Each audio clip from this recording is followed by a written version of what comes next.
All right, guys, welcome to the Search and Seizure show. This is where I answer your questions live. I have a printout of some questions, but I also have a lot of people here that probably have questions of their own, right? And you can see from the background, I'm a big Second Amendment advocate. So this is why I love Governor Newsom in California, because nobody's more of a Second Amendment advocate than him. All right, so what do you guys got? Steven, you got a question for me? No video. There's no video. Just microphone. So, Stephen Naparty, do you want to ask a question?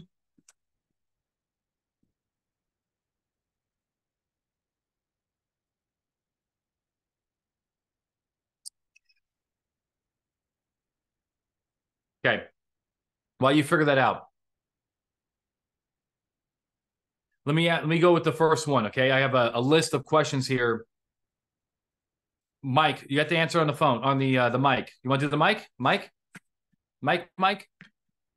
Come on, get you Mike. Let's get you mic'd up. You good? Nah, no mic. What kind of operation are you running around there? No microphone. What do you want? A compact computer?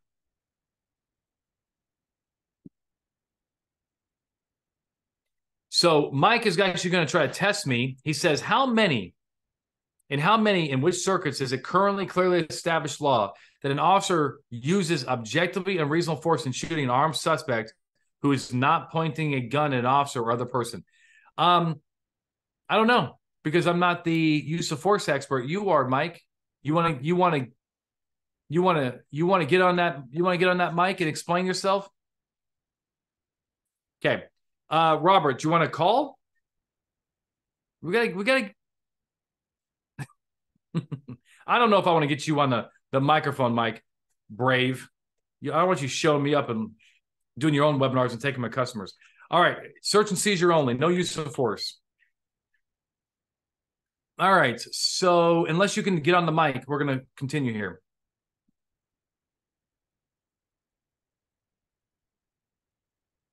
You want to bring Mike Brave on?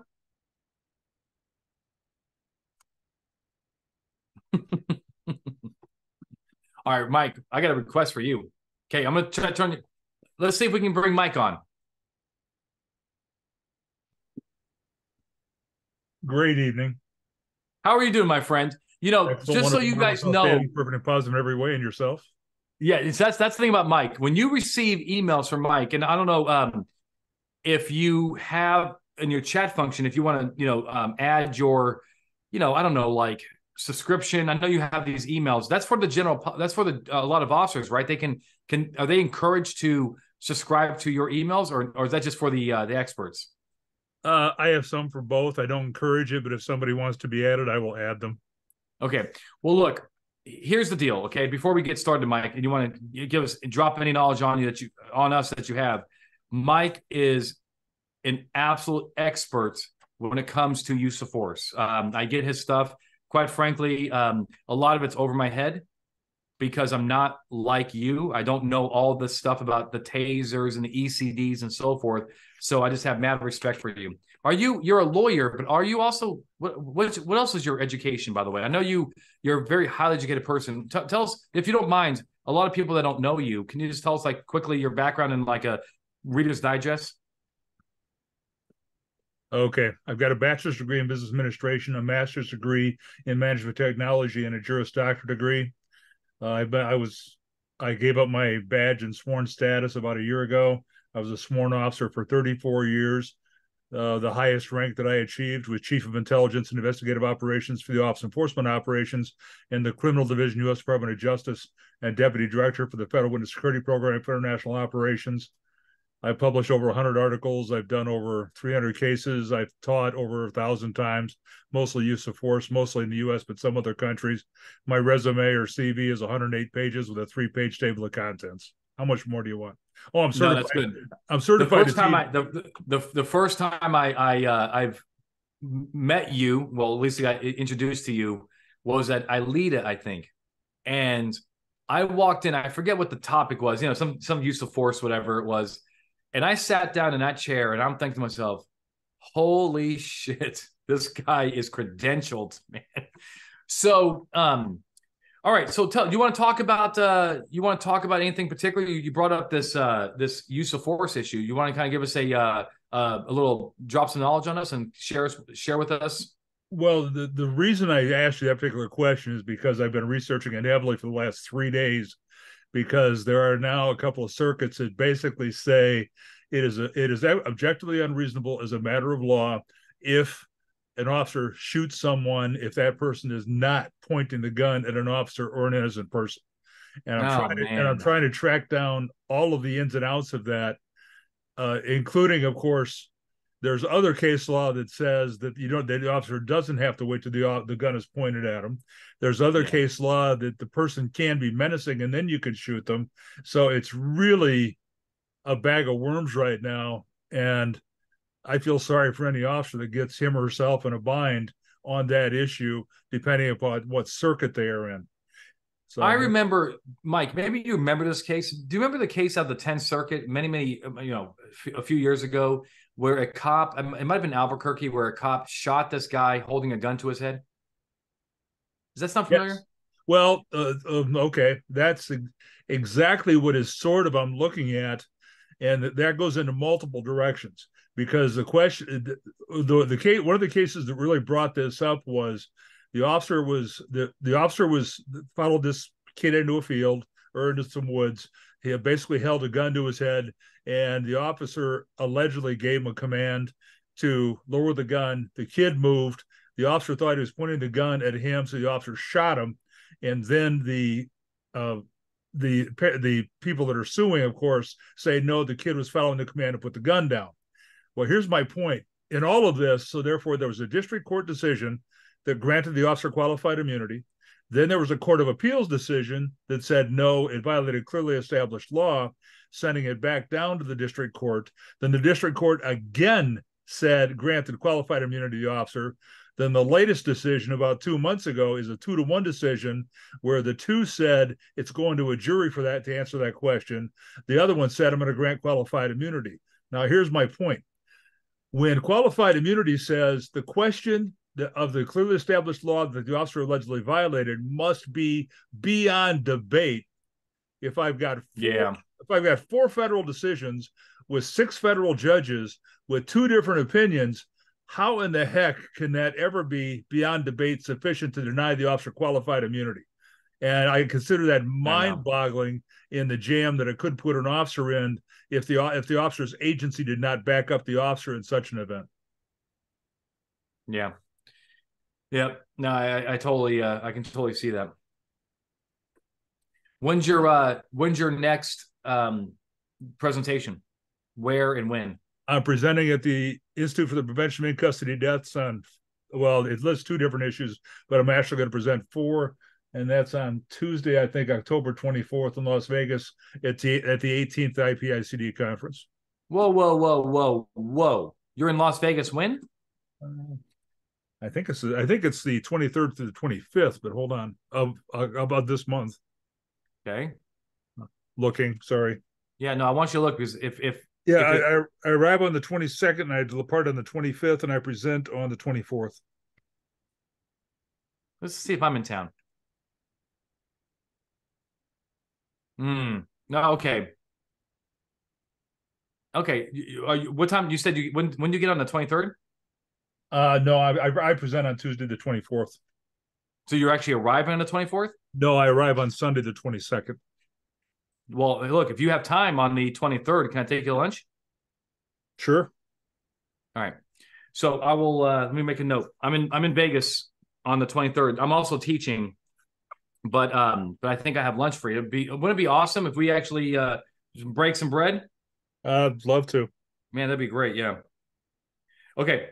All right, cool. I'm going to reach out to you, my friend, and then I'll hopefully that works out on the 23rd. And look, I know you're a busy person, so if it works out, it works out. If not, I'll make it happen some other time. But it looks like right now that I have 2 classes in the morning and at night, so I have a lunch free. All right, that'll work. All right, my friend.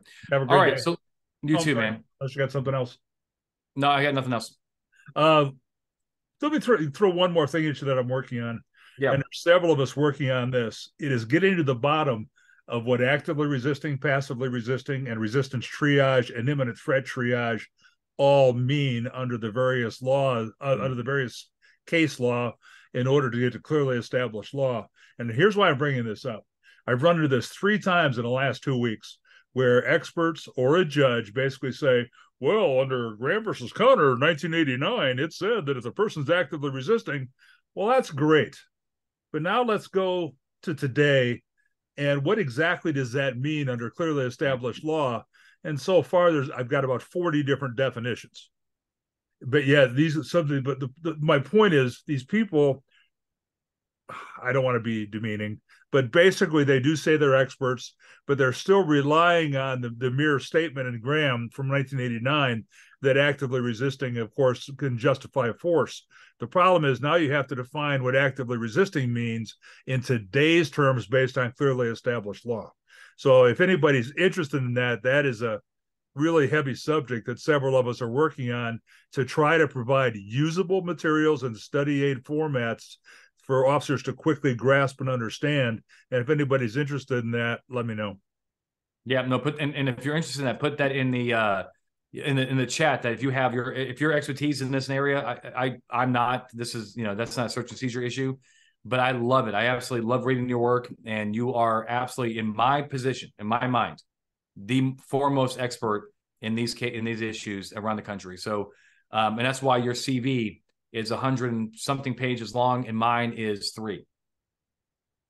It just means I'm Methuselah and I've lived for 2,000 plus years. So yeah, we got a good head of white hair. I love it. There you go. All right, my friend. Later. Have a great week, everyone. Same Bye. to you. Signing off. Okay, so the first question I have, and I'm really glad that Mr. Brave got on here. He's one of my idols, actually. When it comes to that use of force stuff, you cannot get any better. And also, I mean, I don't know if he's taking clients, but if you have, anything that's use of force related, any kind of court case, expert witness stuff, you really do need to kind of contact him. All right. So our first question is from a cop in Utah, in St. George, Utah. He says, look, I was on an incident. We asked the parent of a juvenile to respond to the call, right? So something is going on, with this juvenile. I asked the parent if they had ID, and he pulled out his driver's license and handed it to me. I conducted a background check, a warrant check, and so forth through my dispatch. And then here's the problem. The dad got upset. He says, you know what? I did not give you my permission to run my name. Just to look at it. What do you guys think? Can officers run the information on the people as a matter of routine, even though they're not involved in the crime? Y or N? Yes or no?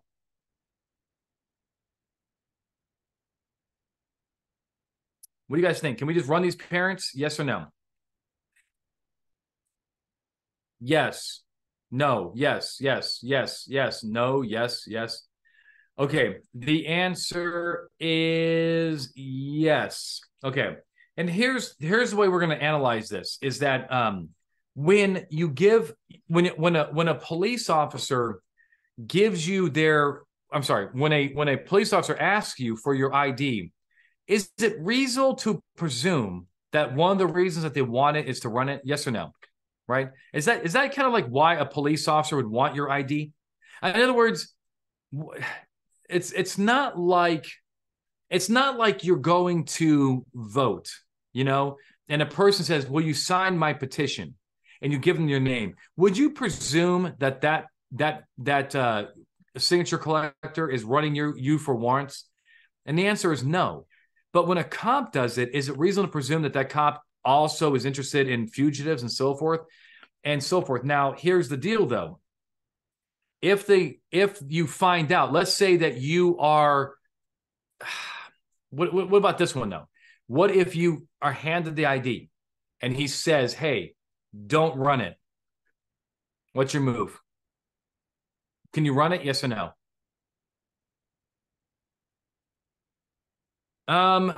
Here's what I would suggest, to say the least. Do not add time to I would not, if it's going to be run, it'll just be, on the side. It just wouldn't be and I guess he's not detained. So I guess as long as he's not detained, I guess it's not a big deal, right?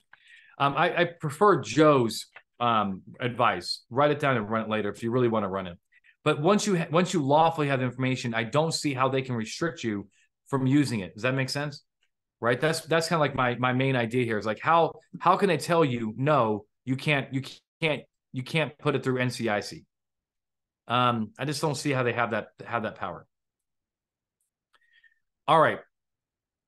Well, Brian says, okay, Brian, it says it serves an LE purpose, but that's not the only thing that's, it's also a consent issue. But if you lawfully have the information, I don't know why you couldn't do it later.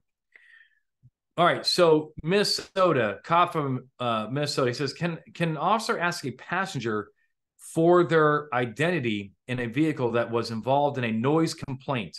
So the driver here is bumping music.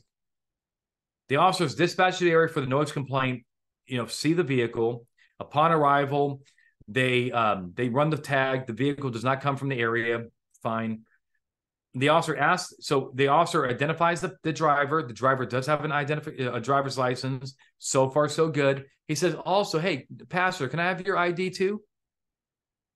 And the passenger is also abnormally nervous. But the question for the court is, hey, in at least Minnesota, or look, I'm sorry, under the Fourth Amendment, is there a Fourth Amendment issue with forcing the passenger's ID?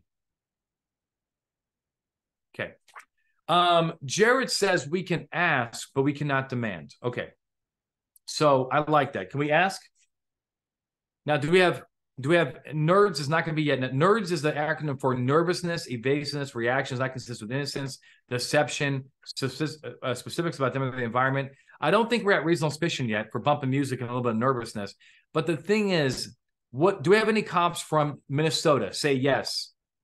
Minnesota, say yes. Or say me, something like that, me.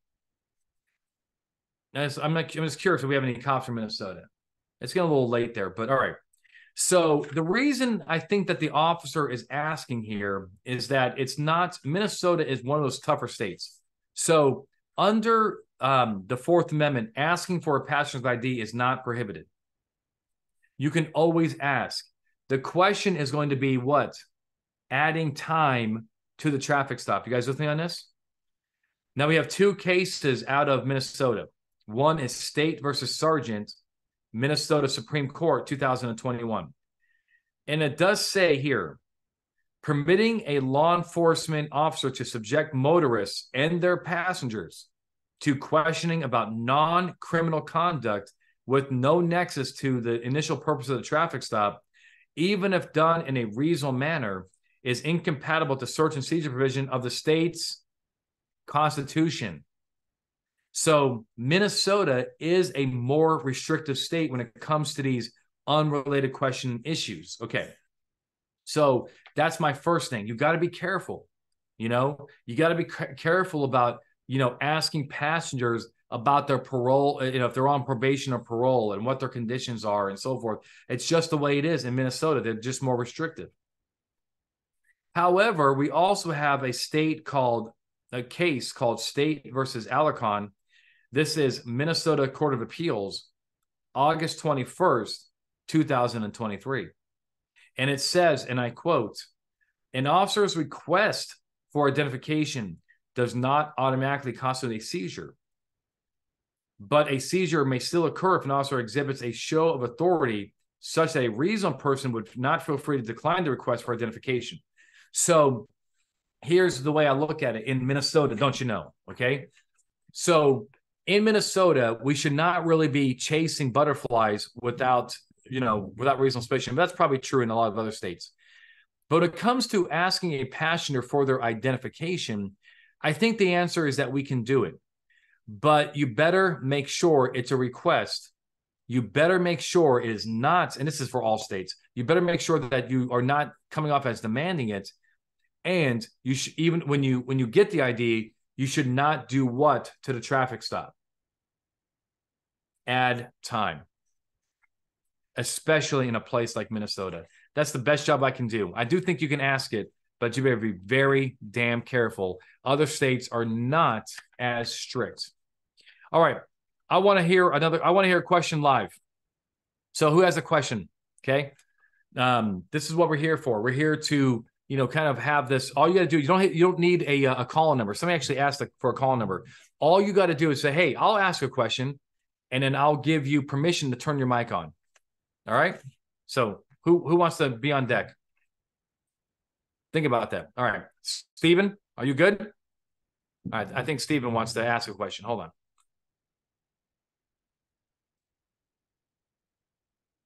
Do you have a question, Steve?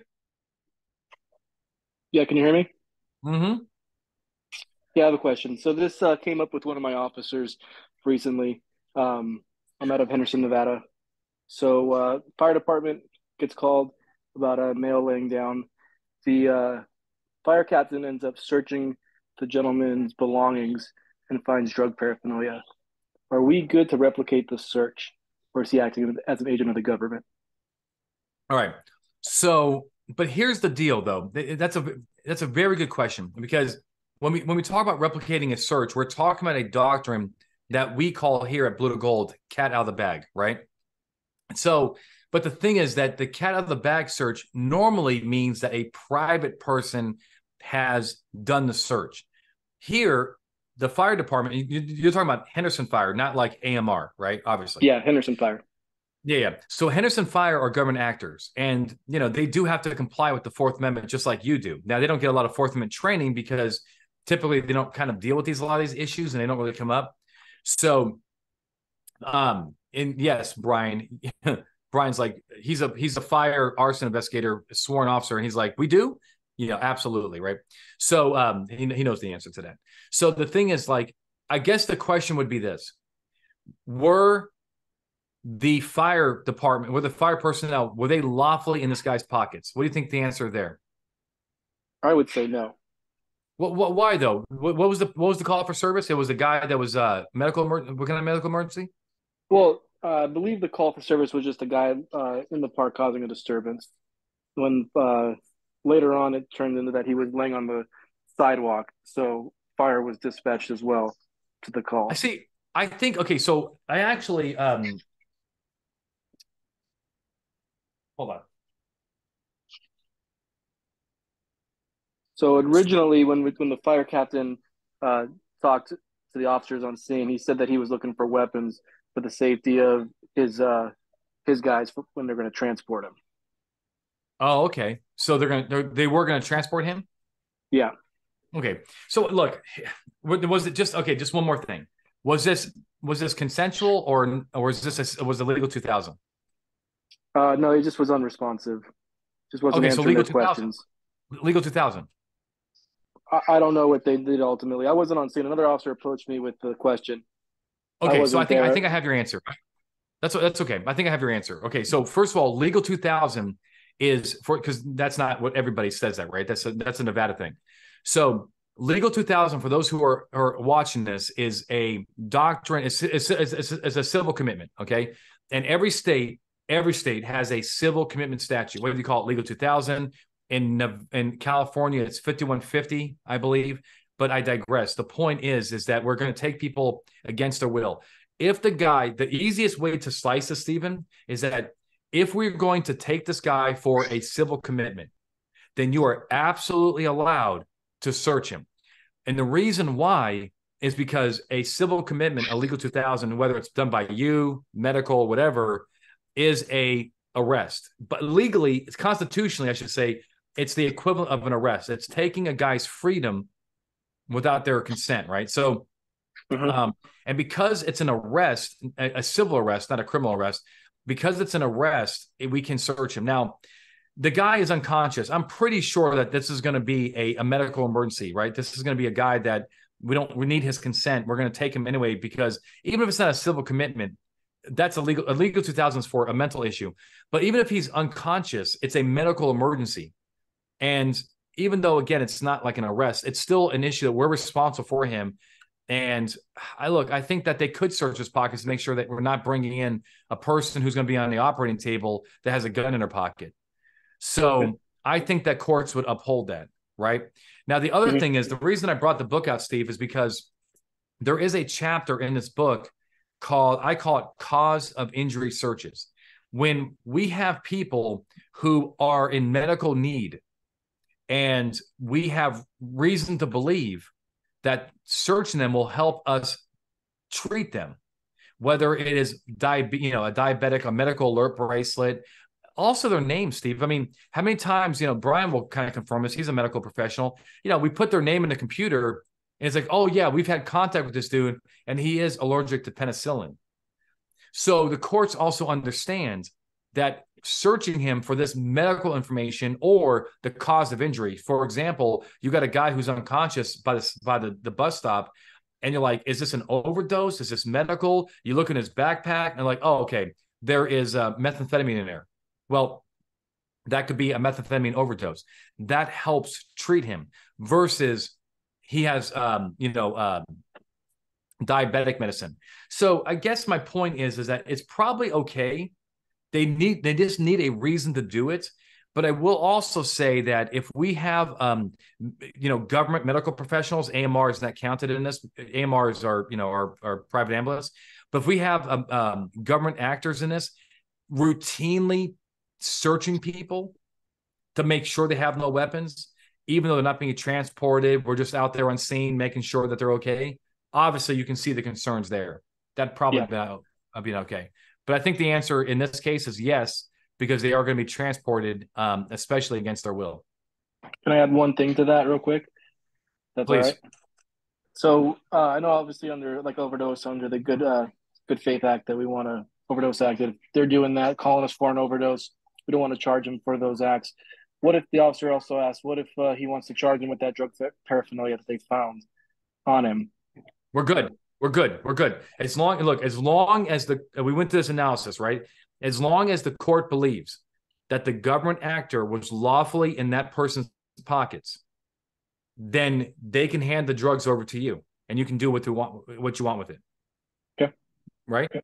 But if the court believes that we have a firefighter out there who believes that they can just search people's pockets as a matter of routine, and my safety is paramount, Your Honor, well, then that firefighter would not understand that he or she has to comply with the Constitution. And the rules, look, the rules are a little, I'm going to tell you, Steve, that the rules are a little watered down for fire personnel. And the reason why is that the courts understand that they don't get the same training as you. But to walk into court and say, Your Honor, I don't have to comply with those rules that Steve has to comply with because I'm not a cop, that is not a good argument. They definitely have the Fourth Amendment because they are the government, and therefore they have, even schools have the Fourth Amendment. You know what I mean? So there you go. Cool. Thank you. Okay. All right. Nice job, man.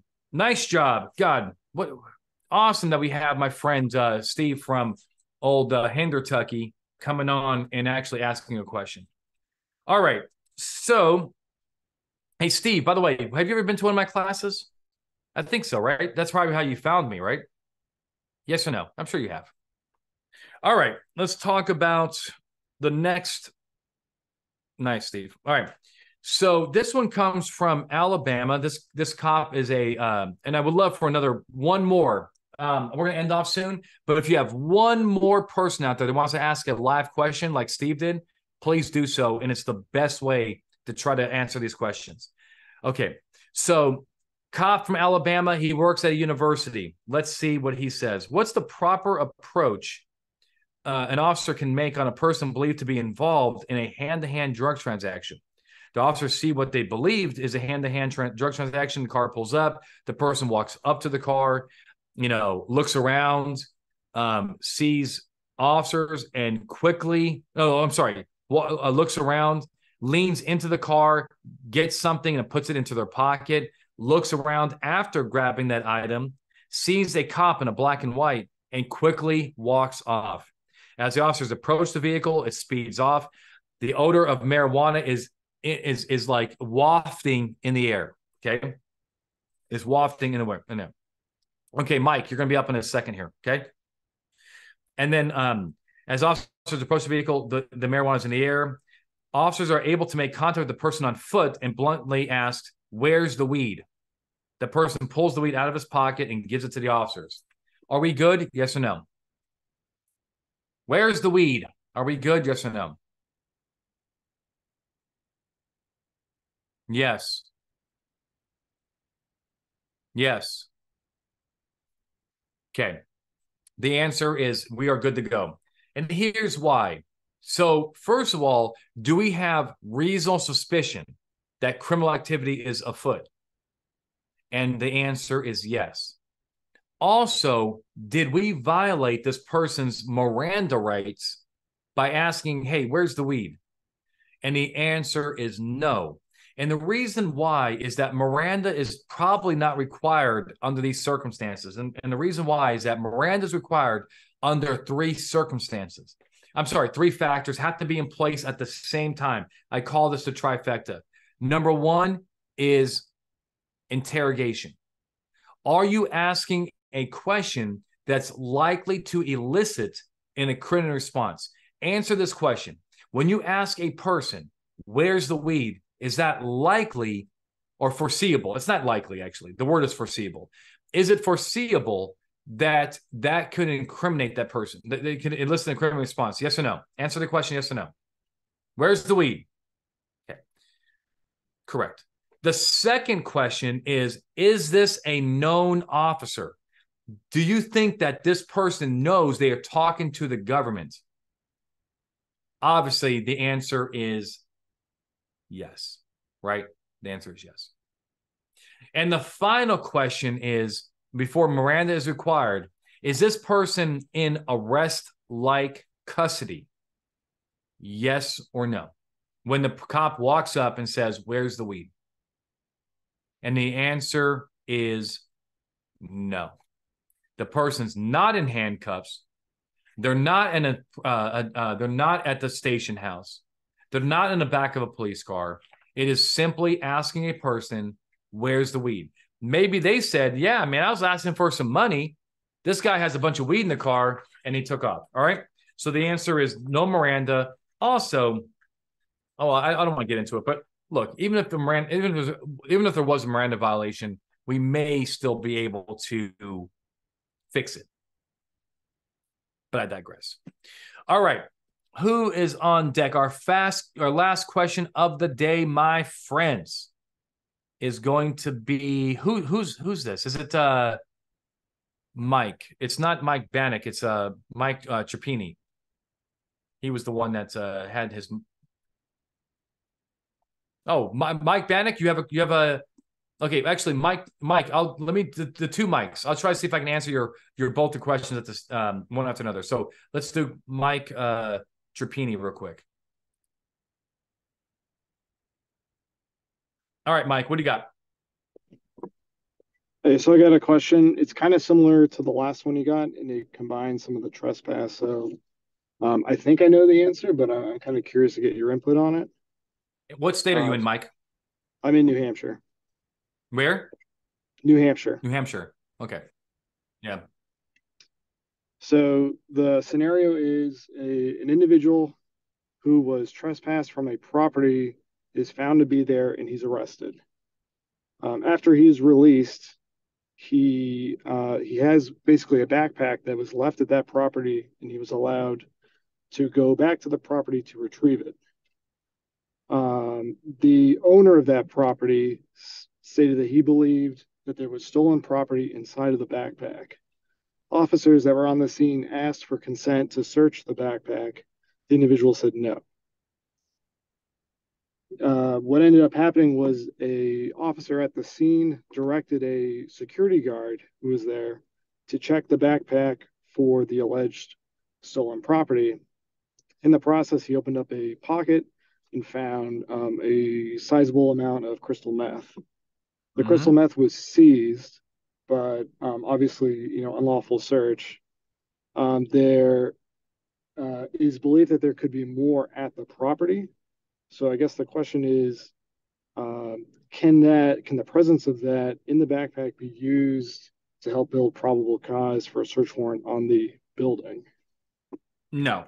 Okay. So look, we obviously have a problem, right? So first of all, we agree, Mike, that the backpack was not abandoned, right? Because he wanted to come back for the backpack. Yes. Okay. So the second thing is we agree that when the officer said, "Hey, security guard Wackenhut, you go into that backpack," we agree that the officer could not have gone into that backpack. Would you agree with that? Absolutely. Yeah, because we don't have exigency. We don't have consent. We don't have motor vehicle exception, which in New Hampshire is a little bit different. In correct me if I'm wrong, New Hampshire, you guys need warrants for car searches, right? Unless you have consent. Warrants or consent. So you don't have the motor vehicle exception. You don't have search instant to arrest because he's not under arrest in these facts, right? Not anymore, no. You're correct. And you don't have inventory. So when it comes to agents, right, like Joe's saying, the question when it comes to an agent, fine, you can make anybody an agent. You can say, "Hey, Anthony, you're my agent. Go do this and that," right? That's not the problem. The problem is, are the police asking me to do something that they cannot do? Okay.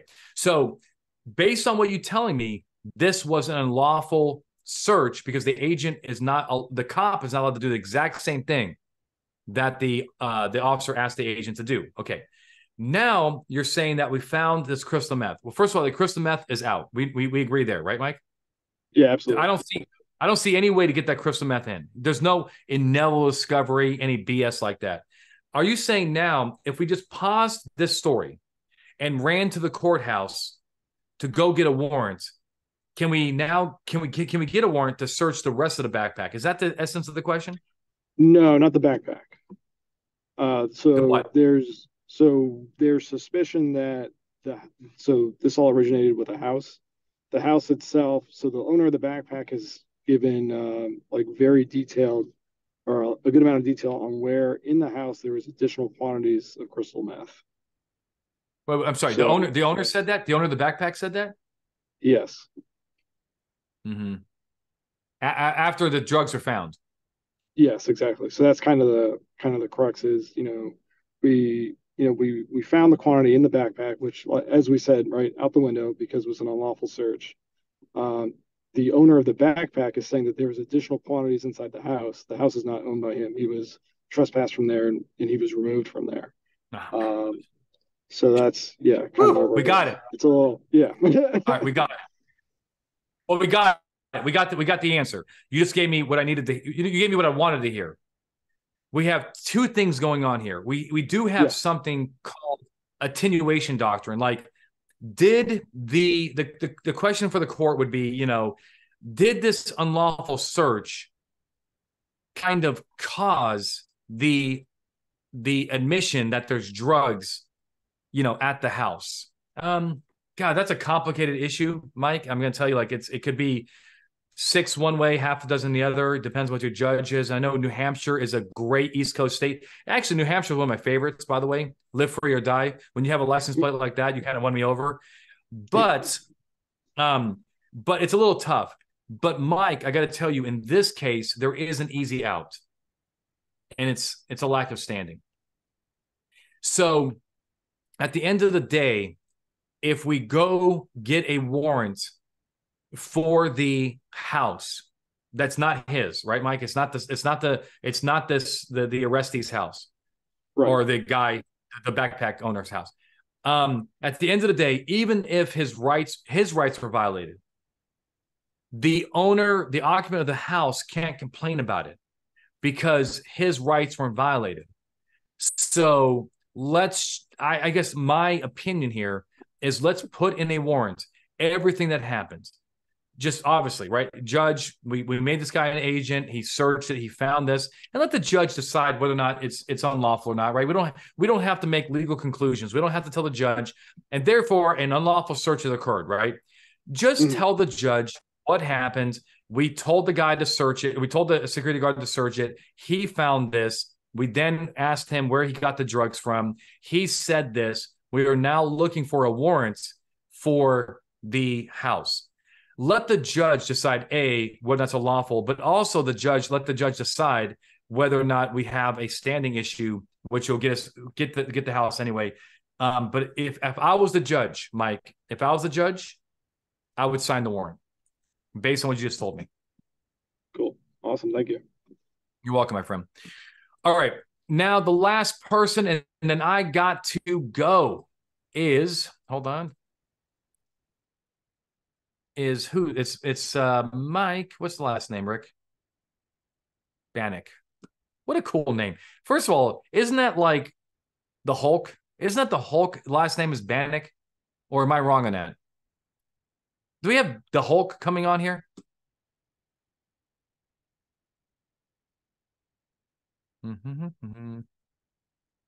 Yeah, it's Dr. Richard Bannock. Oh, Banner. Banner.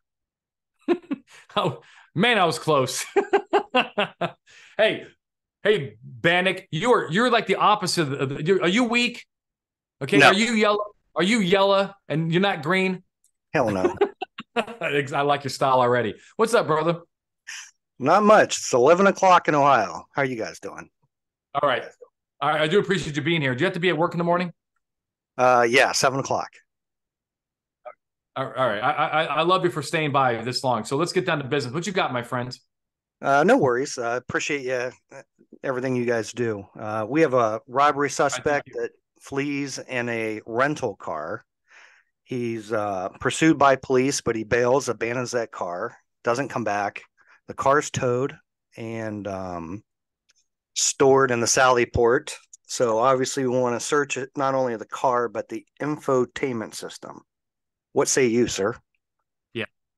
Okay. So let's go with two things. The first thing I want to talk about is abandonment. Why now? Is he the renter of the car? His wife is, and it was rented on September 12th, and it was a 3-day rental. The rental company was looking for it, but they had not reported it stolen yet. I love it. Okay.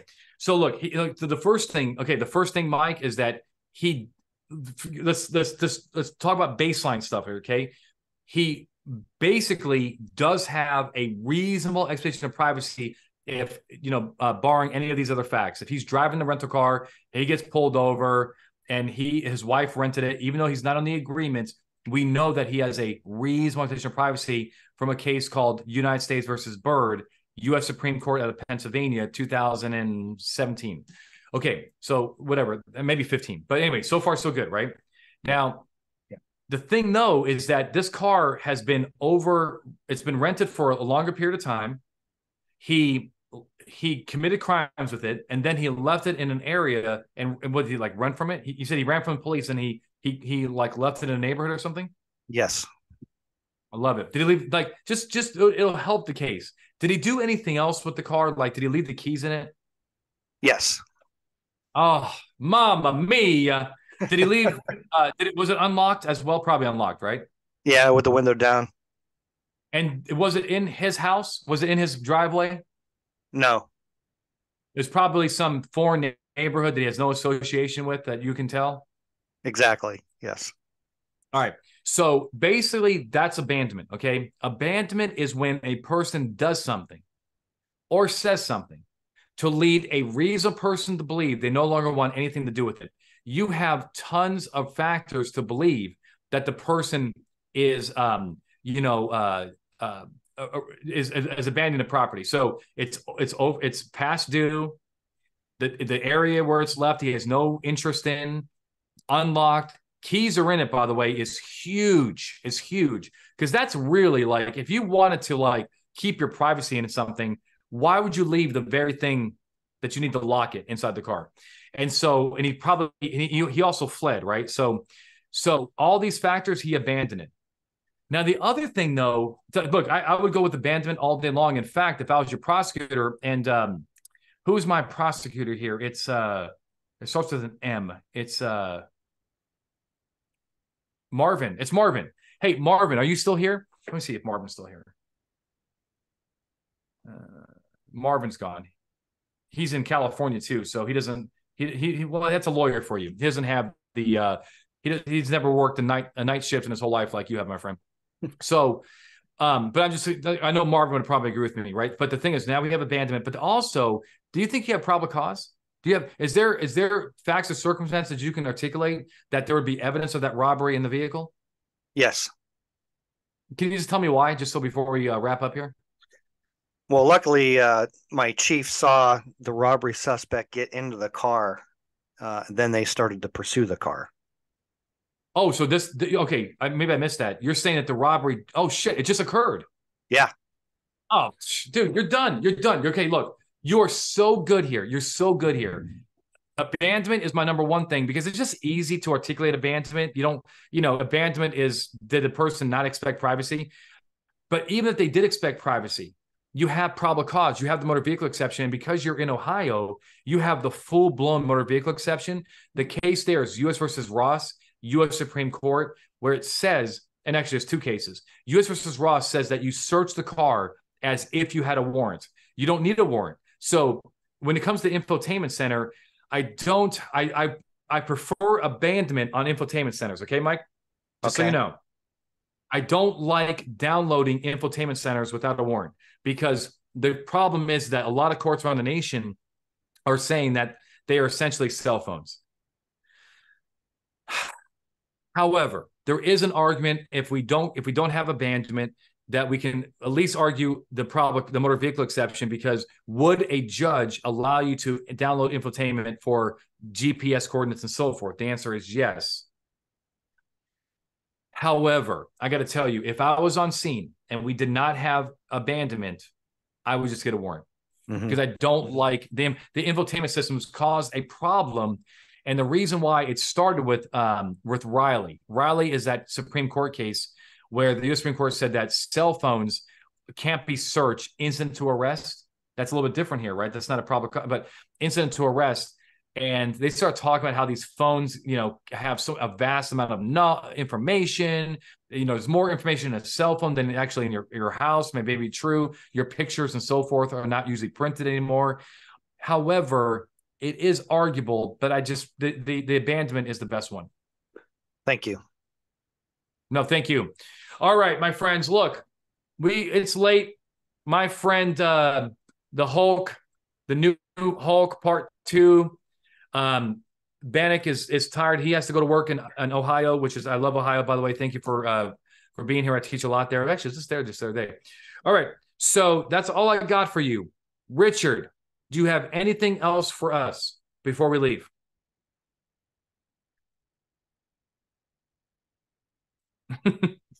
Joe's trying to make fun of me a little bit. He says, you couldn't be asking questions more like a lawyer right now. Oh no, actually, not making fun of me. Maybe more like a lawyer. I don't know what Joe's saying. Joe, get out of here. Beat it. All right. So I'm so glad you guys are here. I'll see you next week. For all of my East Coasters, man, you guys put in some work to be here. I really appreciate you. And I'm going to stop the recording. We'll put this video on YouTube, so anybody who wants to rewatch it can rewatch it. Richard, thank you so much. Phil, you're welcome. I love you guys, and I'm so glad you're here. Mike Boone and John Ween, for those two, my co-hosts, who said I could not make it tonight, you're dead to me. You're dead to me. Do not ever come on this show ever again. Okay? And if you tell me that you saw this bit, I know you watch it. And that's why I'm doing it. I love you guys too. I'll talk to you.